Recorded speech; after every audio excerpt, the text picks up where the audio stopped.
Eu lembro até de uma foto sua que você estava mostrando numa entrevista que parece que os soldados de Israel cercaram um terreno, um local lá, que era de propriedade de uma família e desocuparam aquilo, é isso? Não podia mais voltar para a propriedade dele?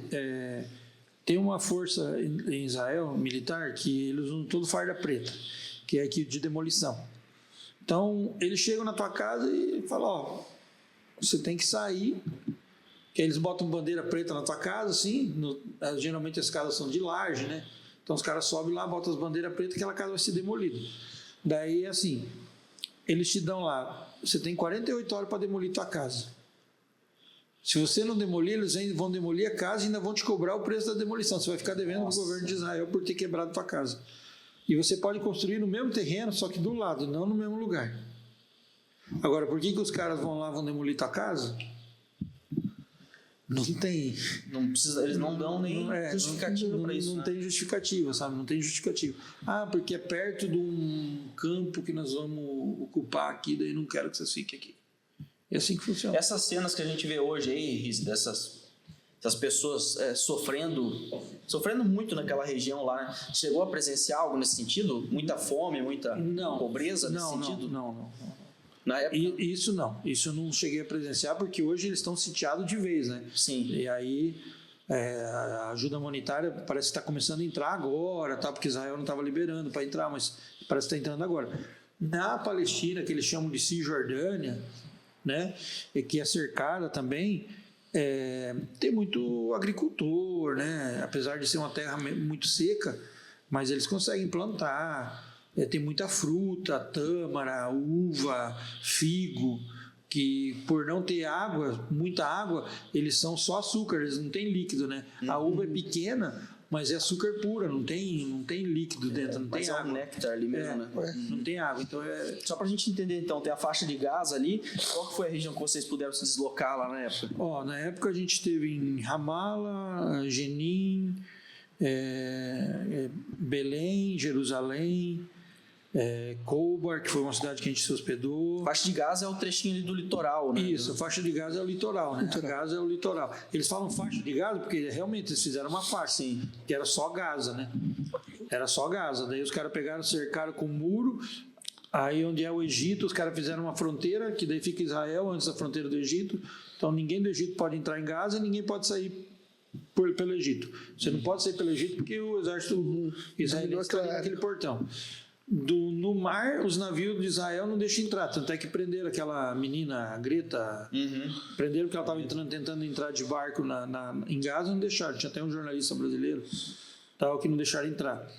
Então você não tem como sair, por isso que virou a faixa de Gaza. Eles cercaram tudo com muro, é uma prisão ao céu aberto. Uma prisão ao céu aberto. E que se você tinha pesquisado, eu imagino, antes de ir para lá, perguntou pro Jihad, pros outros palestinos que tinha aqui.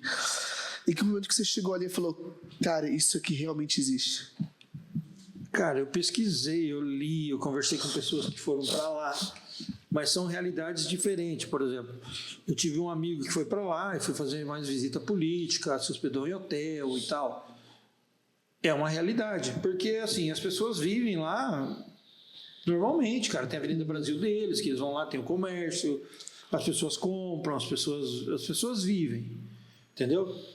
Vivem. Elas são importunadas 24 horas por dia por militares de Israel? Sim, são importunadas 24 horas por dia.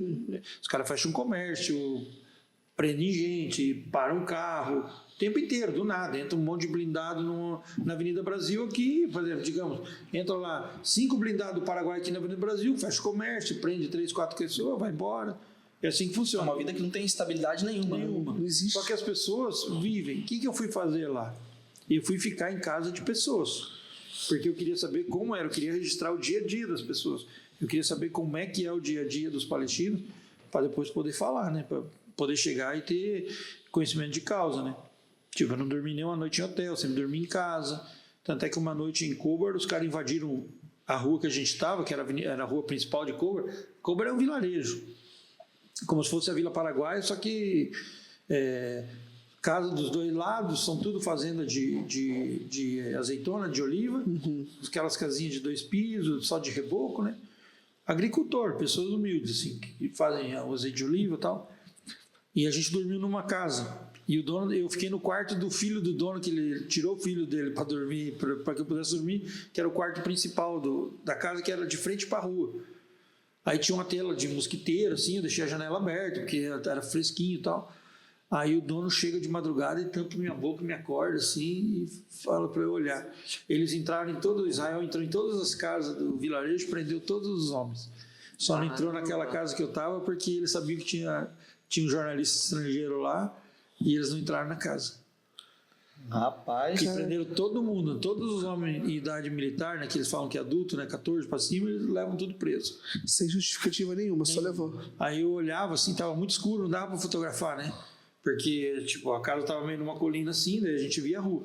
Mas você via um monte de gente de capuz e algemado. E você não ficava com receio de tirar uma foto disso? Não, tanto é que eu tenho foto dos caras espancando pessoas, tenho foto dos caras apontando... Nunca foi atrás de você, tipo assim, proibido, não, é que assim, ó, como eu era um jornalista estrangeiro, os caras têm receio.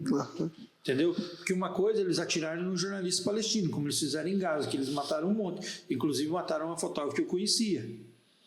Uma fotógrafa palestina foi fuzilada lá. Fotógrafa. Um colete, capacete, credenciada para estar lá, os caras fuzilaram ela. Entendeu? Só que eu sou estrangeiro. Quantos jornalistas palestinos eles mataram? Ninguém falou nada. Agora imagine eles matarem um jornalista brasileiro, um jornalista paraguaio ou um jornalista americano. Tem esse cuidado com a repercussão que vai sair para da imagem. Imagina a repercussão que dá um jornalista internacional fuzilado pelo exército de Israel. Como é que eles vão... Como é que vai explicar isso? Como é que vai explicar isso? Entendeu? Se eles vendem que eles só estão combatendo o terrorismo. Que a história que eles contam para o mundo é nós combatemos o terrorismo.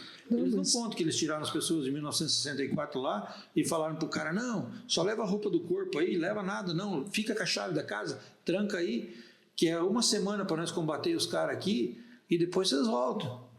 Entendeu? Aí as famílias até hoje, você vai nas casas das famílias, casas novas, os caras têm a chave da porta, aquela chave grandona, sabe, antiga, os caras têm a chave. Que você encontra grafites na Palestina inteira, a chave escrita assim, direito à volta, né? Direito ao retorno, o direito ao retorno, em árabe, em inglês, em várias línguas, você vai encontrar sempre. Porque os caras mentiram, falaram, não, vocês saem daqui hoje, daqui 4, 5 dias, quando acalmar aqui, vocês voltam, pode levar a chave, deixa tudo aí.